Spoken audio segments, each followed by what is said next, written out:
જય શ્રી કૃષ્ણ મનોજભાઈ. સાઉથ આફ્રિકાની ટૂરમાં અમને ઘણી મજા આવી છે.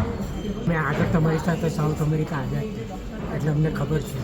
તો પછી મોટલ મહારાજ પ્રદીપભાઈ અને બધા ફ્રેન્ડો મળ્યા પાછા એ બદલ તમારો આભાર. Thank you. Trip was excellent. Pradeep was excellent. All itinerary was excellent. Food was double excellent.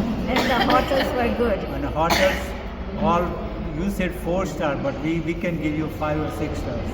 So no problem to recommend any of our friend. Thank you so much. અમે સાઉથ આફ્રિકન ટૂરમાં તમારી સાથે join થયા છે, hallmark tour, અને અમે બહુ જ enjoy કર્યો છે. Kenya, South Africa, safari, everything was so nice. મહારાજ બંને સારા છે, બહુ સરસ રસોઈ જમાડી, ખુશ છે બધા. અમારું ગ્રુપ સારું બની ગયું છે. નેક્સ્ટ ટાઈમ અમે તમારી કોઈ ટૂર હશે ત્યારે અમે જોઈન થઈશું. Very good. જય શ્રી કૃષ્ણ.